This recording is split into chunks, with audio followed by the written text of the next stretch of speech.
Welcome back to the Engage 8 podcast, hosted by Noah Drury, joined by today Sam Clay. Sam, say what's up to the people. What's up, fellas?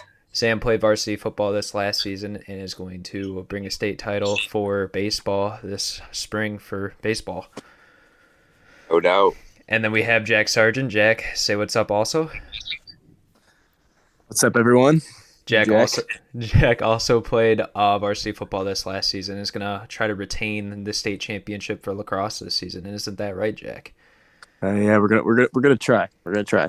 You know, you will. You can't be home. Come on now. Yeah. And a little bit of faith. Both of us, I talked about this on the first episode where I announced youth football games. These were the people that would also sit in the booth with me. Sam and Jack both working clock. Jack would also spot as well. A lot of arguing up there. So I thought I'd bring these fellas on and have a great argument on the top 25 that just released about an hour and a half ago. Hopefully Jack just won't play Madden Mobile the whole entire time. I'm already on. All right, we're going to start with the top 5. Number 1 being the Georgia Bulldogs. Number 2, the Ohio State Buckeyes. Number 3, Michigan University Wolverines. Number 4, TCU Horned Frogs. And number 5, Tennessee Volunteers. Who wants to start off with kind of a take that they have or where they think another team should be or how they feel about a certain team? I'll go. First of all, undefeated teams, just because they're undefeated does not mean they should be ranked high. I mean, Michigan, Ohio State, and TCU, all undefeated. They played nobody. Bro, but what? Time out. Who would you put over them? I'd put So teams. what? You're just going to put Tennessee over them that just got wiped by Georgia? Yeah. Okay, Tennessee. Okay, no. Tennessee is a overall better. If Tennessee played Michigan, Ohio State, or TCU, guess who's going to win? That's a lie. Tennessee. Don't say Tennessee. Don't say it. Yeah, Tennessee is I don't winning know. After that, I think Michigan could beat Tennessee. I think Ohio State could too. Ohio State definitely could too. TCU, I agree with your TCU take. TCU's kind of been flirting with just these bad teams. Yeah, I'd agree with that. Yeah, I could see where you're coming from that, but I'd put Oregon above Tennessee. Honestly, I think Oregon had one bad. Oregon's sweet. I agree. Or Bo Nix. I take him in the over every time on my betting app. Hits every time. Right. And Oregon's nasty. Oh, funds in betting. Just by the way, just gonna say that. What'd you say? Sam is low on his phone. He has no money left in that account. No, I do too. What? Yeah, I think Tennessee. Honestly, I think I would switch, which I had in my rankings. I did have TCU at 4, but honestly, I'd switch it. Put Tennessee at 4, Oregon at 5, and TCU at 6. TCU just had a close game 2 weeks ago against West Virginia where they didn't win to the end, and also played a close game against Texas Tech, who had their starting quarterback go out last week as well. But I mean, the difference between the starting and backup QB at Texas Tech, I mean, it's not like they have Patrick Mahomes or anything anymore, so it doesn't really matter. I know TCU is also without their leading receiver Quentin Johnson, which they have a big test against Texas this week, so we don't know if he's going to be coming back or not. I like the top 3 in this. Some people might want to put Michigan above Ohio State. I say Ohio State only played a bad game because of the weather conditions. Yeah. I don't think anyone can throw in a 50 unless you're Spencer Petras for Iowa and you're such a bad quarterback that somehow your ball just like magically lands in your receiver's hands. So yeah, I mean, in the AP poll, Georgia had 62 out of the 63 first place votes, Ohio State receiving one of them. So I think obviously after the dominating win, which that game was way over, and the score kind of just was a late touchdown by Tennessee. So, anyone else have anything? I have one more thing. Okay. A run team like Michigan cannot win a national championship. I agree. Yeah, 100%. JJ McCarthy has not proved anything. He hasn't done nothing. Yeah, like he's been a good runner, but like throwing the ball wise, what has he like? Michigan has won the games based on good defense and controlling the clock and running with Corum and Edwards. Yeah, exactly. It's a boring game to watch. I hate watching Michigan. That's Yeah. probably It's because horrible. I'm a state fan, bro. Yeah. I mean, at MSU. least we're in the tunnel jumping people. Alright. That's the only interesting thing about that game was the jumping. Facts. Yeah, They and should do it Keon more. Coleman that one drive just absolutely just Oh, I mossing at know. He just everybody. went straight Randy Moss mode. Yeah. I was all for it. Yeah. I guess are we ready to move on to the 6 through 10 teams? Yeah, I'm down. I mean, yeah, but all I gotta say is I feel like there's such a big gap between Georgia and any other team this year. Georgia's It's winning the kind whole of, thing. like, Yeah, Georgia's winning the ridiculous. whole thing. I think you're just wiping everybody this year. Ever since Georgia played Missouri in that weird game that they had. Oh yeah, I was But watching that. other than that, Georgia's looked like pretty much unbeatable all season. Oh, yeah. So, all right, 6 through 10. Oregon at number 6, LSU at number 7, USC at number 8, Alabama at number 9, and Clemson at number 10. Anyone have a strong take to start off with this one?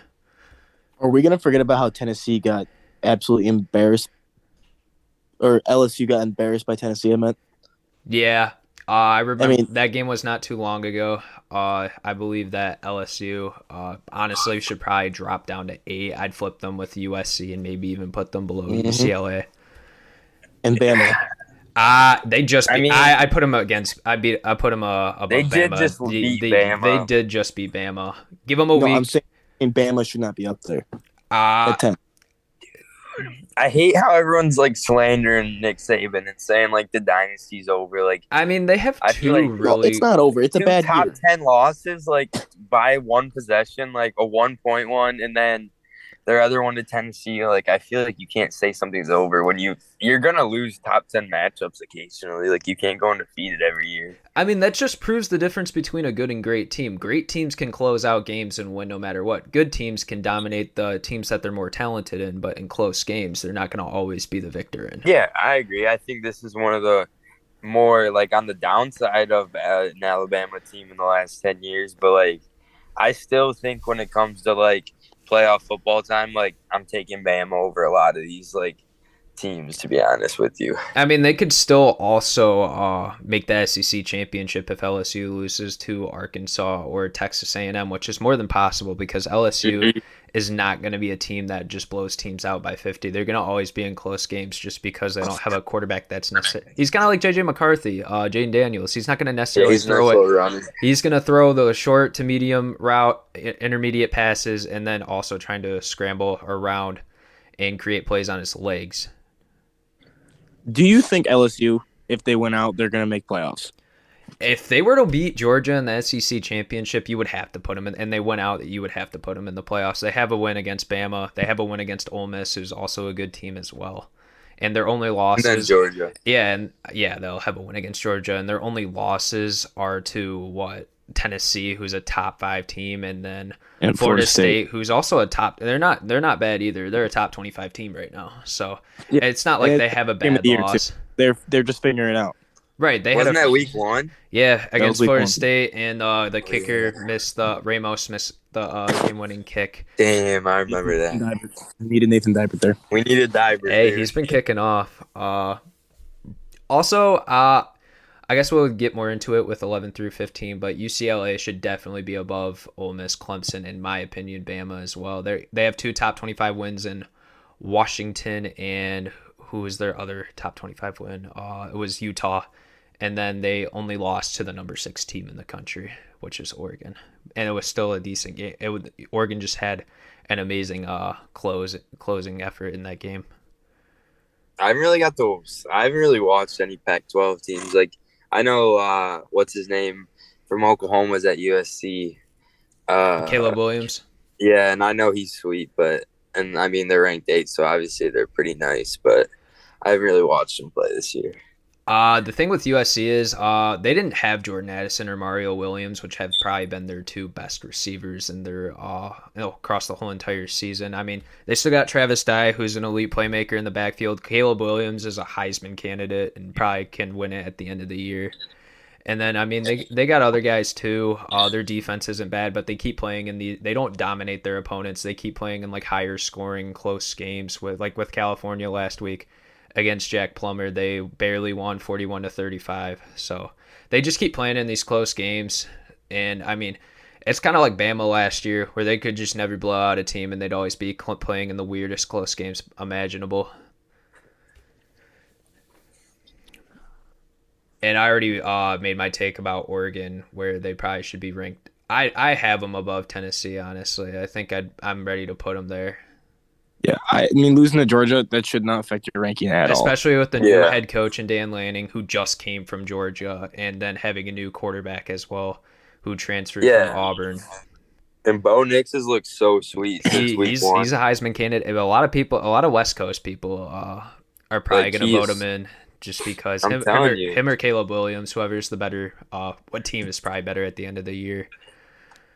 Yeah, for all you bettors out there, if you need an over, just take Bo Nix on the passing yards every time. Are we eliminating basically Clemson from the college football playoff at this point? Yeah, Clemson sucks. They're horrible. Trash. Yeah, I don't think anything else. Do we think DJU's gonna transfer, or do you think he's just gonna declare for the NFL? They need Club Nick. Yeah. If he doesn't want to go, super low, he needs to transfer and do another year. Right. Yeah, and I agree. The crazy thing is I'm pretty sure they had a bye week leading up to this Notre Dame game too. Like they played Syracuse, had a bye week, and then put Uigliogle, or however you say his stupid name, in the game against Notre Dame. And like you think he wouldn't get, like Cade Klubnik was the closing quarterback in that Syracuse game and kind of like led him to victory with him and Will Shipley running the ball the whole entire time. So it was just weird that he wasn't used at all against Notre Dame until the very end, where he goes in, and then Morrison, who played absolutely amazing for Notre Dame. He had like 2 picks, a lot of pass breakups. He was just a force. Basically just turned into Jalen Ramsey freaking on roids for a game. So, yeah, I mean, Clemson didn't even score to the fourth quarter. And if you're I know Clemson has like a ton of new guys with no coaching experience in the Power 5. So they definitely need to switch something up or get a new guy in, either at a position coach or at some sort of coordinator, to kind of switch things up going into next year. Because if you're Clemson, you still get amazing recruits and normally have a top 10, top 5 team. Ooh, shoot. All right, moving on. Anyone else have anything to say through the 6 through 10 spots? I'm good. Good. I'm good. All right. We have 11 through 15. We have Ole Miss. At number 11, 12 is UCLA. 13 is Utah. 14 is Penn State. And 15 is North Carolina. Anyone have any arguments here? Penn State's perfect. I think they're a great team. They lost a couple close games. They were close. Okay, the Michigan game, they were close at halftime. They couldn't stop the run in the second half. So, yeah. Wait. Run those back again. Those top. Ole Miss at 11, UCLA at 12, Utah at 13, Penn State at 14, and North Carolina at 15. I forgot Utah was a college.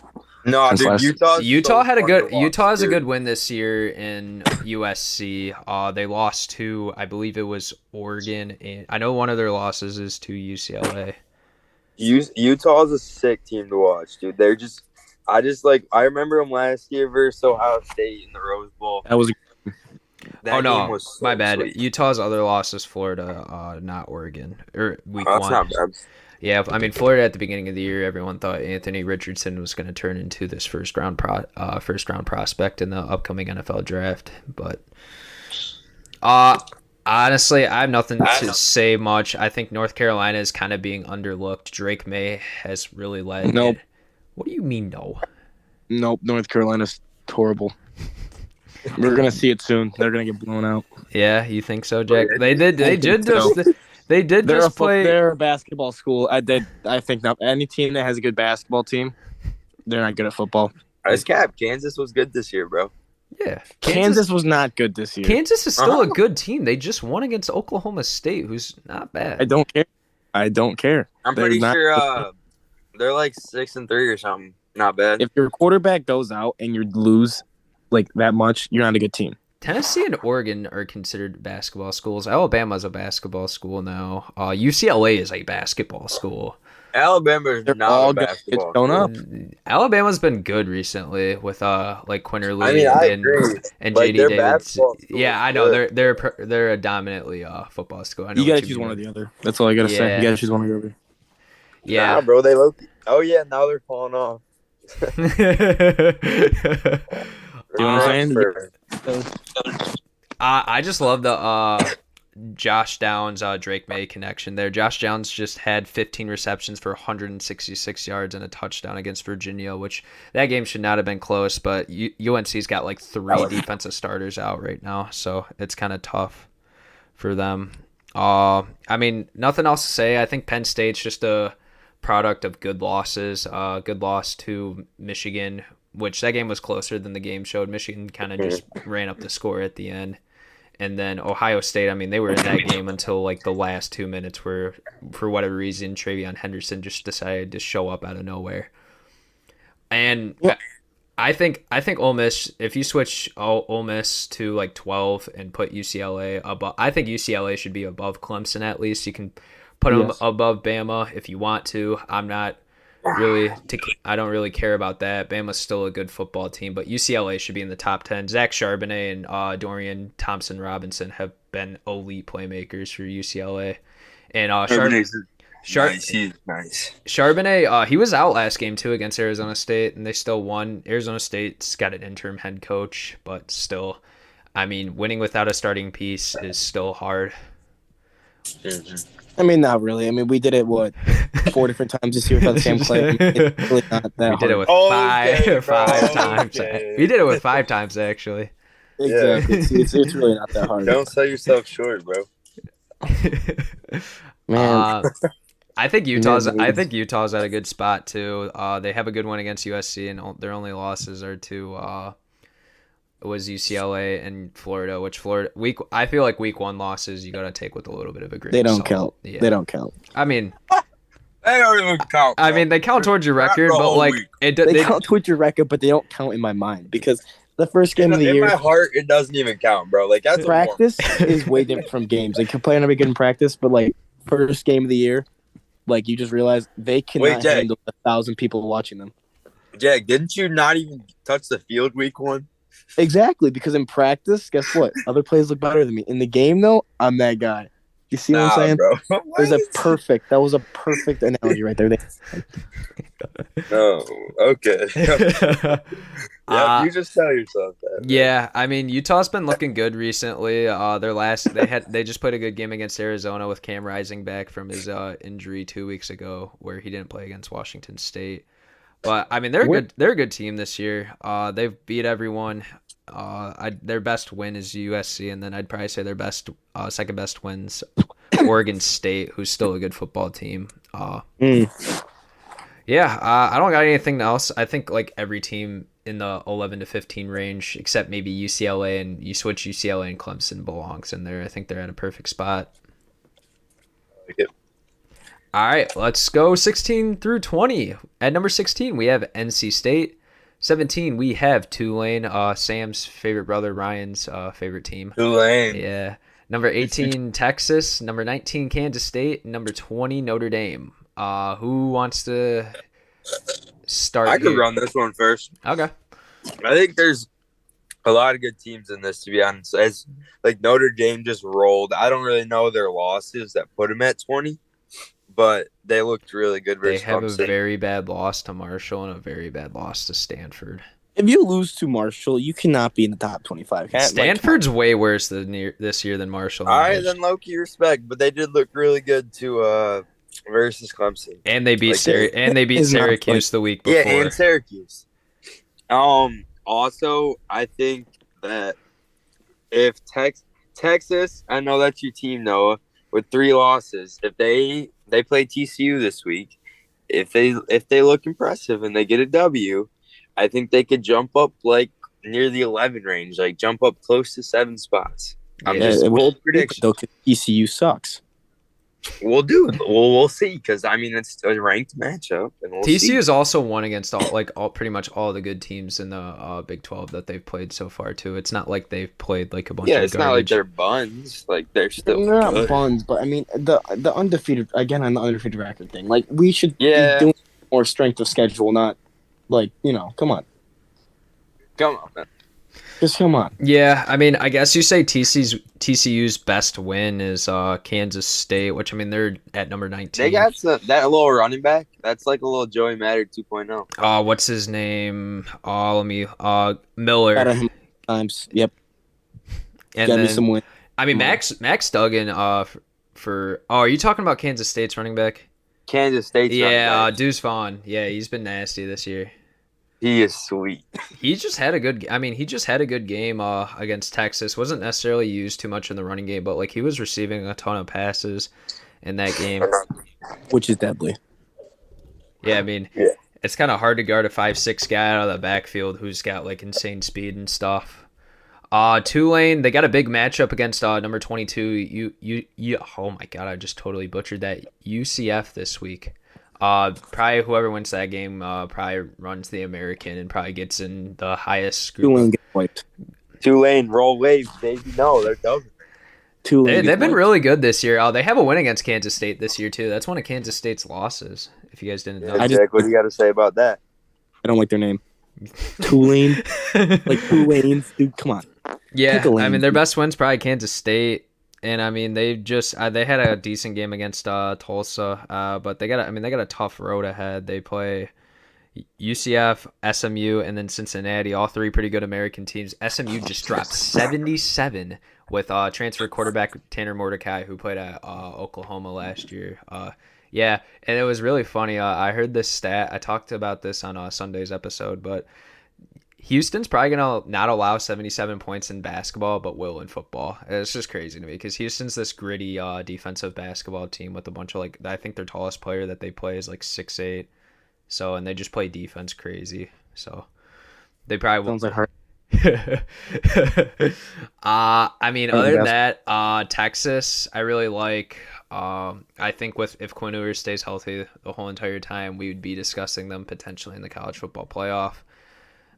That's just my take. NC State, I don't know. They just got a good win against Wake Forest, who just dropped out. But I mean, they've been dealing with Devin Leary being hurt, and I mean, their freshman quarterback Mo Morris has been playing really good lately and kind of leading them to wins. So I think they're sitting at a good spot. Honestly, I like every team here. Notre Dame's got good wins against Syracuse and Clemson. I know their losses look terrible, but I think the way Notre Dame is if you force them to shorter drives and don't let them run the ball 50 times a game, you can beat them.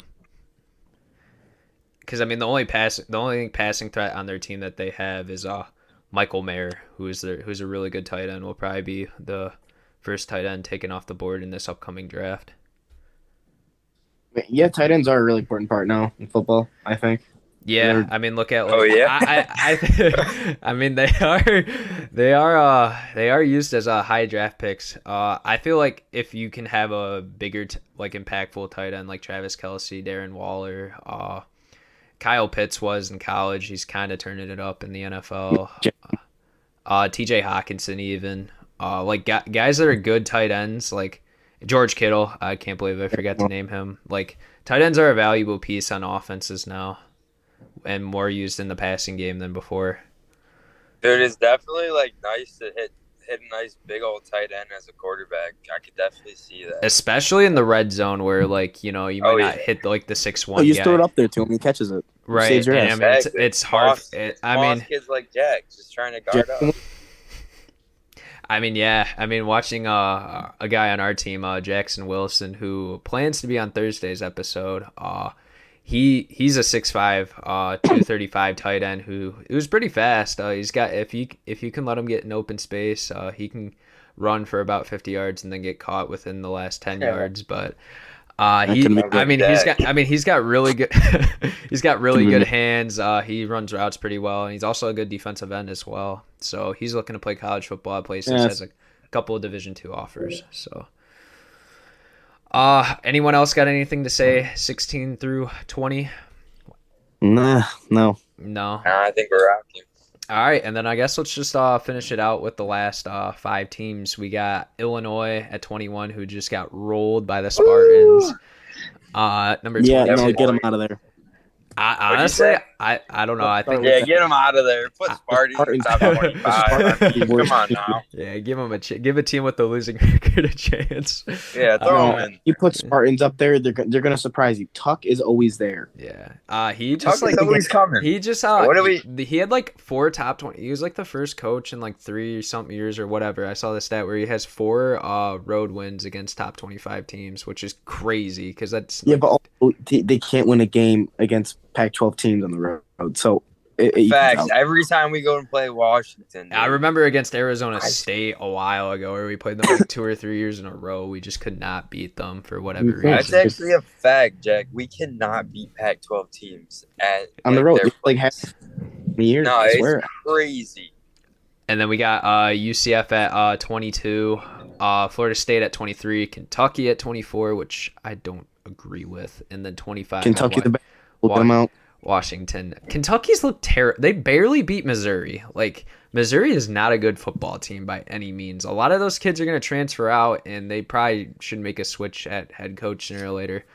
I think the SEC is overrated. Yeah. What?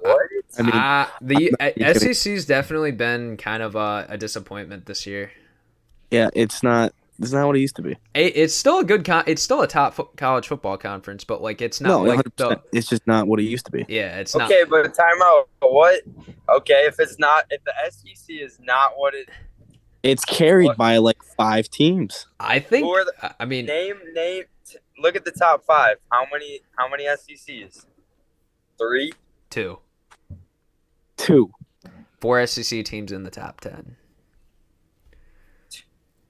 2. And the difference between the top of the SEC and the bottom. Yeah, I agree with that. The gap is humongous. Bro, but like whatever. Because SEC, you beat an SEC team, like you're up there. And I mean, honestly, like I don't even consider Ole Miss like that elite of a team. I think they're a good team, but they're not like they're not a team. Yeah, they're a really good offensive team. I think Jackson Dart is pretty good, and Zach Evans, but. I mean, if your last name's Dart and you're a QB, you better be sweet. You better be smoking some. Come on. I think some defense. Florida State's kind of like a product of good losses. I think Jordan Travis has been really good all year. Kentucky. I think Will Levis is good, but like their offensive line and I mean their playmakers like Rodriguez and like Key and like other guys just haven't been that good, and I don't think their defense is great either. I mean, they literally had like 40-something dropped on them by Tennessee, and it wasn't like even the most creative calls. It was Jalen Hyatt receiving 2 deep bombs, and then like other kid. They just ran the football in Kentucky, which Tennessee runs the football on not the greatest teams. Washington at 25, they won against Oregon State. Michael Penix has just been a good quarterback. If Washington's in the top 15, They beat Tuck, so they're up there too. I know, bro. They did start the downfall of Tuck this year. Like, we came out shooting. I was feeling Tuck was coming this year again, and then Penix we just pulled up to Washington, and Penix just ruined our dreams. Yeah, Penix, I mean, he's got good targets like a Dunzy. So, I mean, he's got some weapons over there. Washington's defense, not necessarily like the most jaw-dropping thing, but, I mean, they're definitely... I think a good offense important in college football than a good defense. Yeah. I mean, it's definitely a more sexy thing to choose. I think it's easier to win a game. It's definitely easier to win the game if you have a good offense and a good defense. Because let's like a perfect example, the Tennessee-Alabama game. I was gonna say Tennessee. Look at Tennessee. Yeah, I mean they got it. Now Tennessee does have a good pass rush, but that's about it. They can't stop the run. They can't cover too well. So, and I mean their offense reason they're 8-1. Yeah, for sure. And they're also the Heibel and like Hooker and Hyatt and like Wright, Small, Tillman, like all these guys on the Tennessee offense have been awesome all year. Yeah, Hooker should be out of the race. Can I say that too? What, Tennessee should be out of the race? No, Hooker should be out of the race for Heisman. Yeah, he didn't have the greatest game. I mean, it's really hard to have a good game against Georgia, but I mean, Bryce Young did it, and that's why he won that. If a quarterback can prove, like, if Jaden Daniels were to have like a crazy game against Georgia in the SEC championship, they definitely consider him as a Heisman favorite, or if anyone on Georgia's remaining schedule. Heisman contenders, they have one bad game. For example, Kenneth Walker, bad game against Ohio State. They're basically out of the running. I know, dude. Like you have to have Stroud, a perfect. like Stroud had that terrible weather last week, and like he didn't put up like any stats, and like people were already saying like take him out of the race. Like they're like, all right, he probably just lost the Heisman. I was like, dude, he's playing in like Hurricane Katrina down in Northwestern. Like, what is he supposed to do? Yeah, what do you expect the quarterback? Yeah, I know, like that's stupid. Like I don't know, like they expect you to hit like perfects every game. Like, come on now, you gotta have. There's like a stat where like Stroud has like 20 combined touchdowns against like Arkansas State and a couple other teams in like Toledo and the two. I think it's like two bottom 10 or bottom of the pack Big Ten teams or another out of conference. No, it wasn't because Notre Dame was their other out of conference game. And then he only has like 9 touchdowns versus like actual decent teams. So. I mean, Stroud is a really good quarterback. He still gets a lot of yards regardless if he gets touchdowns. Like against Penn State, he had like 320 and was like didn't throw a pick and was with one passing touchdown because that's the game I bet the over, and he had the under. So that's why I know that. Just letting y'all know. I mean, we could talk about Illinois. UCF had a pretty good game this they're last gonna get weekend. Smoked by Tulane. Yeah, but they're probably gonna not. They have a big test this week against Tulane, two of the best Group of 5 teams. One more thing before we talk about just Michigan State here. I feel like Liberty should be switched in with Kentucky here. I think Liberty's been a really good Group of 5 team. They just had a pretty good win against Arkansas, so.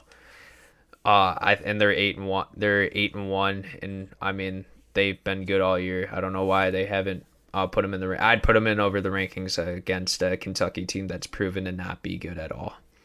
Yeah, I feel like you got to throw a little respect on their name if they're 8-1. Yeah, over a 6-3 Kentucky team that almost lost to Missouri and has had like gotten blown out in other games and just had questionable games all year. So. All right, we want to talk a little bit about this Michigan State-Illinois game. Did you guys watch it this weekend at all? I sprinkly watched it, like I was in and out. Yeah, I mean the Tennessee-Georgia game was on at the time, so I mean a lot. I was having my main attention until I see like Michigan State like on Illinois' like second drive. No, it was their first drive because Peyton Thorne threw a pick because he probably shouldn't be starting anymore in my opinion. Daddy Molly is not good. He was only good last year because he was able to hand the ball. He's like Ryan Tannehill. He'll be good if he has a good running back. No, and then when the team's about to say someone else. Oh no. When a team's worried about a good running back, the quarterback looks so much better because they have more time to throw. Oh yeah, because they got to respect the running back. They got to respect the run game. So that's why he looked good. And now Peyton Thorne is without a backfield. He has good wide receivers, and he still cannot connect. Right, Wait, like what? he's been pretty inept. He had one touchdown pass to Jaden Reed that didn't even Jaden Reed made that play. That was not Peyton Thorne at all. No, his wide receivers are bailing him out of half his throws. Yeah, Jaden Reed, Keon Coleman, Trey Mosley, Barker's been kind of good this season. I feel bad for Jaden because Michigan State being horrible, and Peyton Thorne not being able to play. Jaden Reed is he going to go lower? I know his draft is going way down. Like the cool thing about Jaden Reed was last year is we had Jalen Naylor who was also really good, but Jaden Reed with MSU was to have way more time because teams couldn't send they couldn't just key in on the passing game, and Jaden Reed would just get deep plays, and he hasn't really done that too much this year. He doesn't have time. Yeah, I mean he has 3 seconds to get on the field and do his dope routes. He can't do that. I can't believe Michigan State kind of shut down Illinois' red zone offense and limited their running game. Chase Brown didn't look amazing, and I mean the only other playmaker on that Illinois offense is Williams. Their wide receivers, he's kind of like Deebo Samuel as they use him, where he'll play in the backfield and receive the ball sometime, receive the ball in the backfield or run it sometimes on a outside run. Yeah, I think I think the fourth down stands at the end of the game from the defense were definitely like The that reason was we definitely won. eye opening. Yeah. Like it like showed that like we were still in it. Like we were here. All We're right. making a bowl. All right. That's gonna wrap it up. Thank you fellas for hopping on the podcast. I talked to you guys Saturday or Sunday about it, and glad you guys followed up. This is definitely like one of my best episodes so far. I feel like we talked about a lot, had a lot of fun talking about teams, and threw some shots at some teams and stuff like that. You know, kind of what we would do in the press box. You know. Oh, for sure. All. Michigan sucks. Yeah, Michigan. I mean, I cannot wait until they go to the playoffs again. They're getting rolled by Ohio State. What do you mean playoffs? They're getting rolled by Ohio State. Soon, dude. Blake Corn is 50 yards the whole game. Well, I'll definitely have you guys back. Probably when Michigan. I think we'll have you back when Michigan loses to Ohio State week 14. We'll be ready for that. Yeah. All right. Let's put the reactions of all Drew's face on there. Drew and everybody. Yeah. All right. Thank you everyone for listening. This is Engage a Podcast. Everyone out. See you guys. Bye.